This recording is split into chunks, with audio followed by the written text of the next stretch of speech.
if there's such a thing as a frustrating 4-touchdown win, well, maybe Ohio State 37, Ohio 9 would fit the bill. Welcome to another week on The Beat.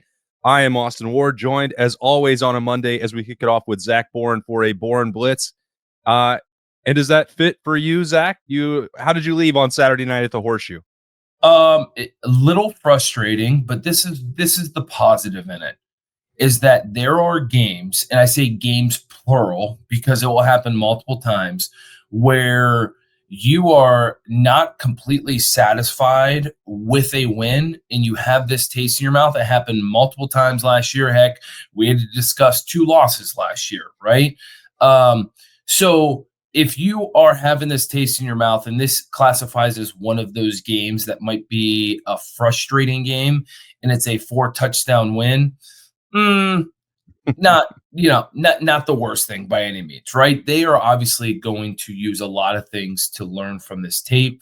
They're going into a bye week before a West Coast trip to Washington. There were obviously a lot of good things, but also a lot of things to work on from this game Saturday night. Yeah, I think those are called first world problems for the number one team in the country, that you didn't play a perfect game of football. And guess what? They probably never will. I'm fascinated to see, Zach, how the coaching staff, how Ryan Day will use this, because it felt like on Saturday night, as you know, his first reaction as he's leaving, he's at the podium, he's talking to the media. It's like I was just like, hey, how are you feeling right now? Because it's hard to kind of read him. It felt like there was a greater sense of frustration from him specifically. It doesn't matter how I feel or you feel necessarily.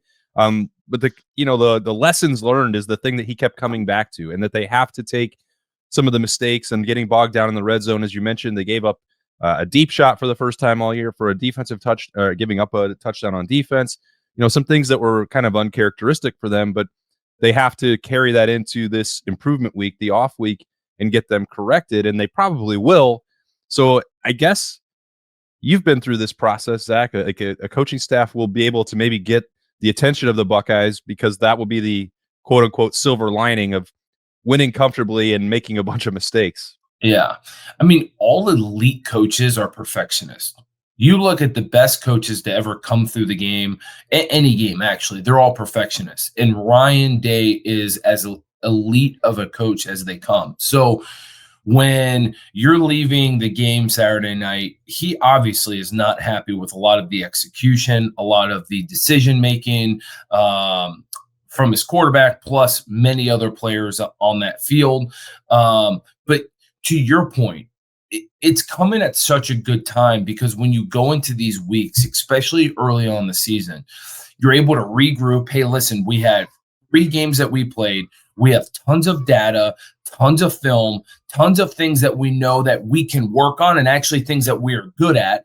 And Ryan Day actually talked about it. He didn't so much talk about it after this week's game, but after Grambling and after Texas, there were still questions on the direction or the identity of what they wanted to do. And I think you see after the OU game, even though Julian Sayin was not perfect, you saw a lot of things that they wanted to do that Julian Sayin could have been even better at Saturday night. He missed some wide open receivers. He made some bad decisions with the 2 picks. But guess what? You kind of see the identity in the way this team is kind of starting to ramp up. And especially they're going to need that against Washington, right? If they think Julian Sayin is going to go out and be a 30 to 35, 40 throw guy a Saturday, guess what? They're starting to lean towards that. And they're starting to set things up on the offense side of the football for him to do that. And that even comes back to, you saw a lot of Bo Jackson on Saturday night. And I don't think that was a gimmick. I don't think that was something because they wanted to take off reps from CJ and Peoples because of the wear and tear. I think they wanted to put Bo Jackson out there to see how he meshes with a Julian Sayin offense and the trajectory that they want to go and kind of take this thing. Well, yeah, where can they take it, Zach? Because that 64-yard run on that first offensive snap of the third quarter, and I said this on Snap Judgments with Berm on Saturday night, and I still feel the same thing right now. Like, that felt like a star-making moment for Bo Jackson. And maybe that's like hyperbole and too much. But that was the run where it's like you saw everything he could do, the power, shedding those two tacklers that were trying to collapse on him there as he gets through the hole, the acceleration to the sideline. Now he didn't finish that off in the end zone. Maybe you can he doesn't quite have the breakaway speed of Travion Henderson, but who does? But he certainly has more than enough to pull away from a lot of defenders. And I know that it's one game, it was one carry, it was against Ohio. It's a MAC level competition. It's not like he did this against Penn State or in the big house. But while that run was going on, I was like, oh, I think maybe Bo Jackson just arrived. Oh, for sure. And I think what Ohio State wanted to figure out is who fits this offense the best in what we're trying to do. And nothing against CJ or James, but those guys are much more between the tackles, put your head down, get 3 or 4 yards, kind of pile of dust type of running back.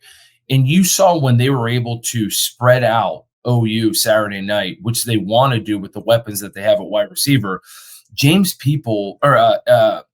Bo Jackson has the vision to be able to make those quick cuts. He has the explosiveness to get to the next level quickly. In that run, it almost looks like he was shot out of a cannon, right? Like at the, I think it was 10 yard, maybe 15 yard mark, you thought the safety was going to catch him, and he just kept on kind of pulling away, and the safety couldn't get there. Now, obviously, he didn't finish in the end zone. That's going to be a big thing. And hey, how do you, even once you break free, how do you set guys up? How do you use a stiff arm? How do you do those things to create separation? But I think you saw a lot of great things from Bo Jackson of what that can look like when you get him in space. We don't get to make this decision. That's going to be up to Carlos Lachlan and Ryan Day and Brian Hartline. Do you think what they saw on Saturday night against Ohio will change anything in terms of the pecking order? Because you're going now into Big Ten play. 2 weeks, you start against Washington. Last week at this time, we were talking about you could see the upside, and then he had the ball security issue, and how much was that fumble going to weigh on the minds of the coaches? They put him out there earlier in the game against Ohio, and he responded with another 100-yard game on a limited amount of carries. Do you think now they have seen enough in that sample size to change the way that they use CJ Donaldson and James Peoples with Bo Jackson, or what? Practice is going to tell that this week and then the week before Washington. But if you were in that room, what do you think the conversation would be?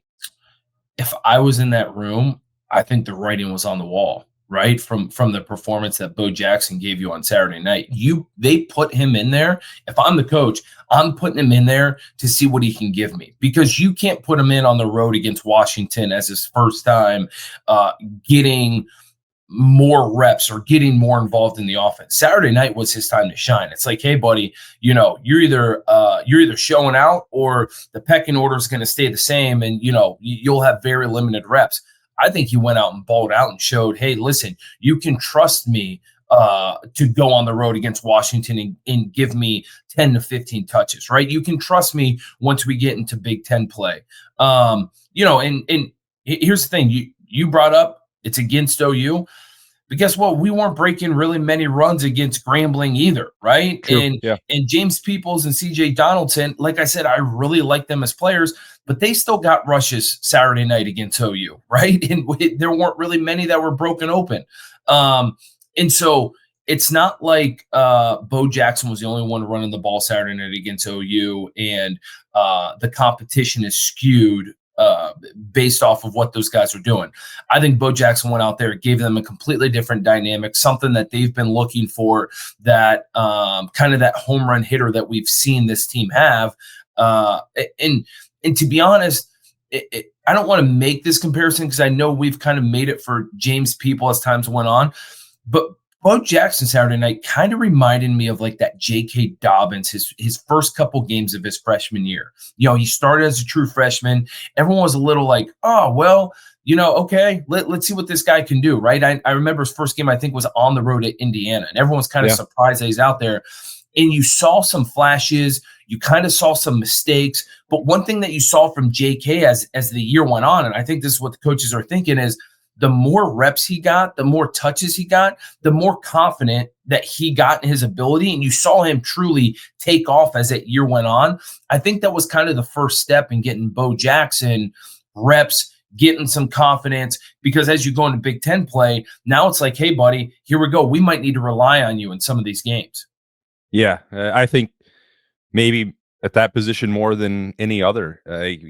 Coaches talk all the time, and players do as well. Like running backs need carries to get into the rhythm of a game. They need that 5, 10, 15 carries, figure out what a defense is doing, get into build a little rapport with the offensive line, all those things. Like it feels like Bo Jackson is putting himself in position for that against Washington. We'll see.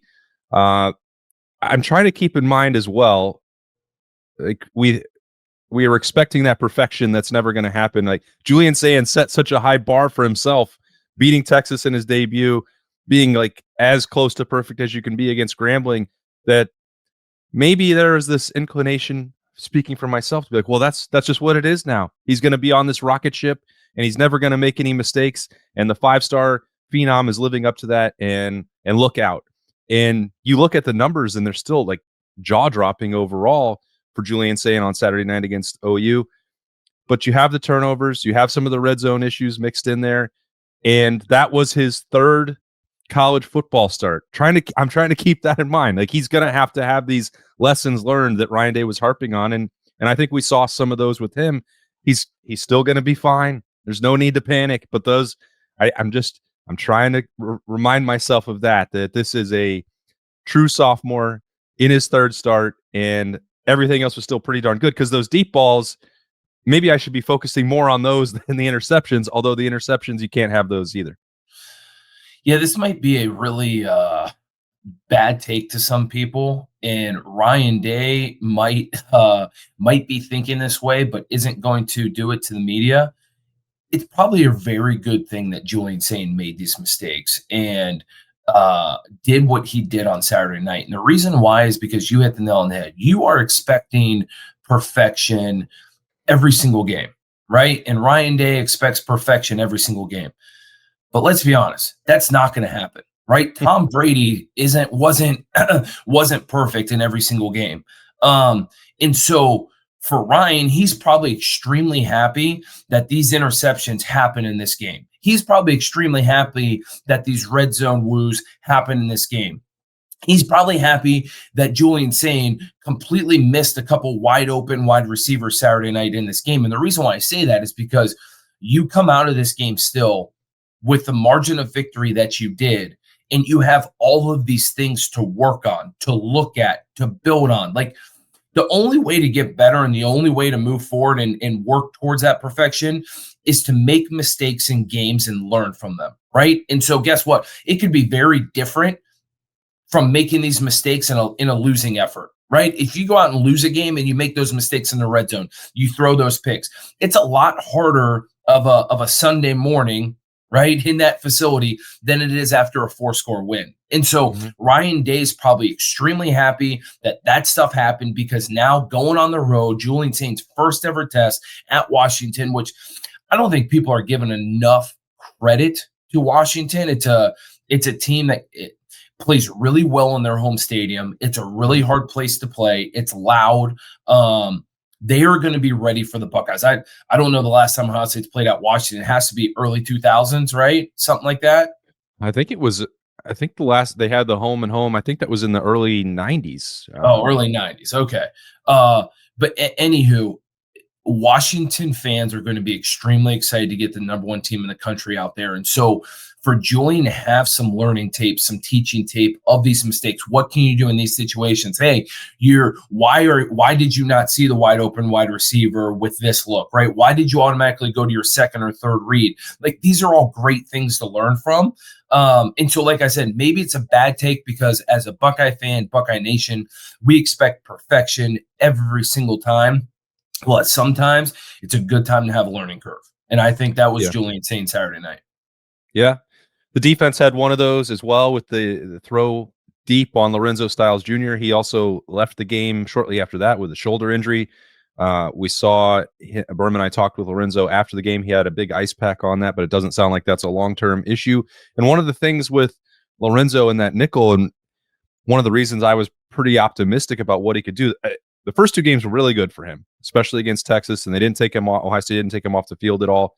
This was the first time, when you think back a year ago, even when he was giving up completions, they weren't for the deep shots. They weren't for touchdowns. And he gave up one last night. I thought overall the coverage on that play, Zach, was good. You can correct me if I'm wrong. But sometimes they have scholarship quarterbacks too. They complete the pass. If you give it up, you just have to get him on the ground. And that didn't happen, which exacerbated the issue there. Well, I think that's the biggest issue, right? You're going to get beat on times. They're Division I football players. Parker Navarro is a good quarterback, can make a throw.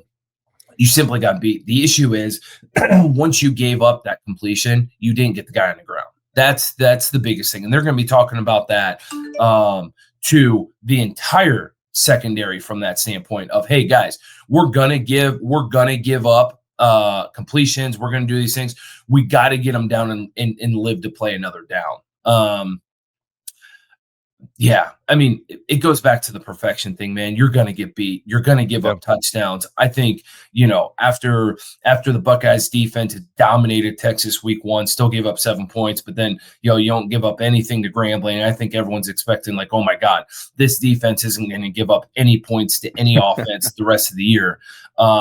Things happen. I will have to say, after that touchdown, I was intrigued to see what they would do once Lorenzo Styles went out injured, and bringing in Devin Sanchez, man, like the dude's a stud. He's going to be a stud. That's another guy. It goes back to Bo Jackson as well. The cornerback position, the more reps you get, the more game-like reps where you're making plays, breaking on the football, the more confidence you're going to have. And so if Devin Sanchez is out there, man, that's not a bad backup in that situation to run out there and let him play. And yeah, man, the defense is still so good. I feel like people left the stadium Saturday night thinking like, man, is the defense as good as we thought they were? Right?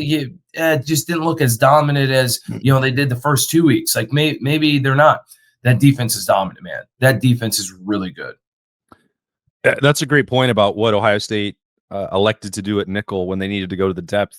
We talked at spring, and then it felt like, well, maybe they just put this on the back burner because you saw Jermaine Matthews immediately slide in there, and you bring in another corner in Devin Sanchez to fill that void. There had been, speculation or conversation about Bryce West maybe playing there. Aaron Scott could step in at the outside corner.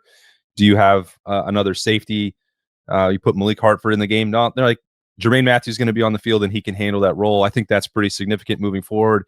The other personnel, adjustment, if that's not the right word, we'd seen this for the first couple of weeks, but I think Zach Boren on the Boren Blitz for the last 3 years has been saying, what might be a good idea?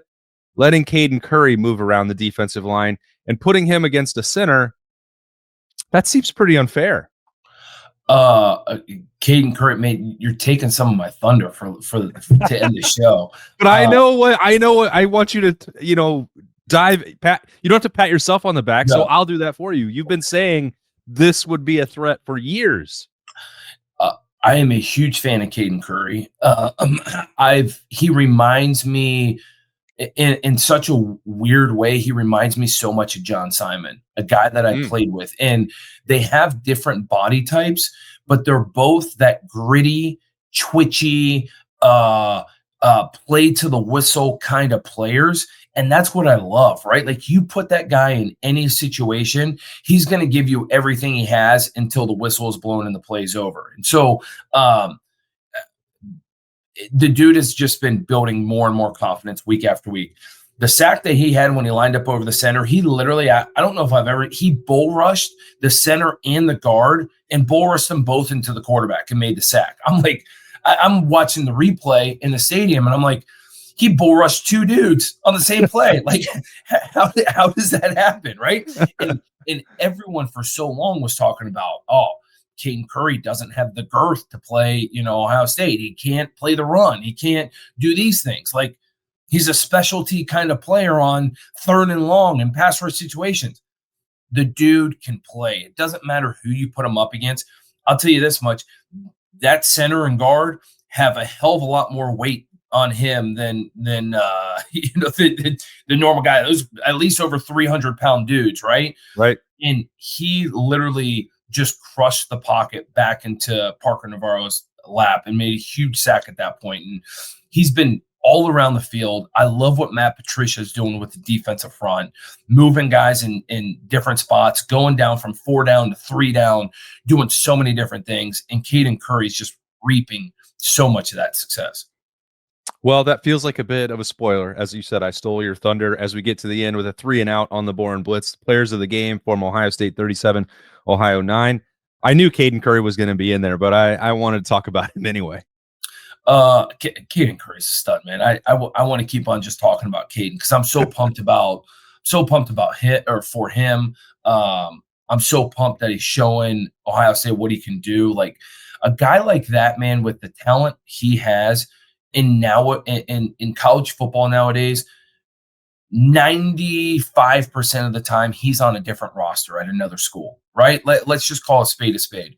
Right. Kaden Curry has stayed with the Buckeye program, knew that, hey, my time was going to come at some point, trusted in his ability, and you are seeing that this year. And he is playing so well. I expect him to keep on dominating and be that go-to guy when Ohio State needs a big-time play from the defensive line. He's leading that charge, so to speak, on a defensive line that does not have much call it seniority on it. Now they got some older players, but guys with not tons of starts underneath their belt. Kaden Curry setting the tone. So he's one of the stars. The other one you got to bring up Bo Jackson. We've already talked about Bo and what he was able to bring to this offense Saturday night. I think what he's doing, and as things move on, he's only going to get more and more involved, and they're only going to cater more to his skill set, as something Ryan Day and this offensive coaching staff has been accustomed to do for so long. And the other one, we didn't even talk about him because the common theme of this has been perfection. But another great day from Jeremiah Smith, man. Like I think we almost take him for granted. We might, yeah. In what he does. I remember I think it may have been the 4th down. No, that was the Carnell. There was a play. There was the second drive of the game. I think it was like third and goal from the 2-yard line, and Sayin just ripped it out to Jeremiah on a fade. And when the ball wasn't completed, I think everyone looked around like, what just happened, right? Because they just expect that to happen at all times when, like, it's wild, right? Like, OU, the defender made a good play, right? It was a good throw, but he made a good play. Jeremiah Smith isn't going to moss everybody at all times and make spectacular catches every single time the ball is thrown to him. But that was kind of a funny moment because I remember looking around at people and people were like, what happened? What? Yeah, I don't think you can do that. That's right. No doubt. But still ending with I think 153 receiving yards, I think, on the day, 2 touchdowns. Got a little rushing touchdown in there, too. And a rushing touchdown, right. I think you're starting to see it. This is probably a stupid comment, but you're starting to see the offense evolve with Jeremiah Smith as well. Like last year, being a freshman and having the 2-headed monster of Trey and Quinchon and Will Howard, like you kind of saw him fit his role then. And I think with Julian Sayin now and them trying to figure out the running game, and obviously you still got Carnell Tate in the tight ends room that's super deep, but I think you're starting to see them mold Jeremiah Smith into a little bit of a role, and he's starting to kind of understand like what that is, right? Yeah. And it's different than last year. It's going to be different this year. It's going to be different as the year goes on, but I expect huge things from him, man. He put up another great game Saturday night. Yeah, you're right. We take it for granted. He set another school record on Saturday night, the fastest Ohio State receiver ever to 1,500 receiving yards, did that in 19 games. Broke Jackson Smith and Jigba's record. Jackson did it in 20, and he had the benefit of that absolute monster game in the Rose Bowl to send him on his way. But yeah, Jeremiah just continuing to impress, continuing to break records. And Zach Boren is going to continue to break down Ohio State every Monday with the Boren Blitz. And a bonus, we've got him coming to hang out, I think, still scheduled to come hang out with us at Roosters for a fun, casual conversation later on Mondays. I love it. I can't wait. I'm fired up for it. It's improvement week, and we're going to have all the coverage of that, as we always will, on the Austin and Berm Show. Great to break this one down with Zach Boren. 37-9, Buckeyes moved to 3-0 on Saturday night in the Horseshoe. Non-conference play is over. It's Big Ten time, and we will be back with more discussion about the Buckeyes again later on at Roosters, and then Ryan Day and the coordinators available on Tuesday. So ramping up, even with no game on Saturday, we'll still be talking Buckeyes as we always do all year round right here. Thanks to Zach Boren for joining me. I am Austin Ward. We'll see y'all later.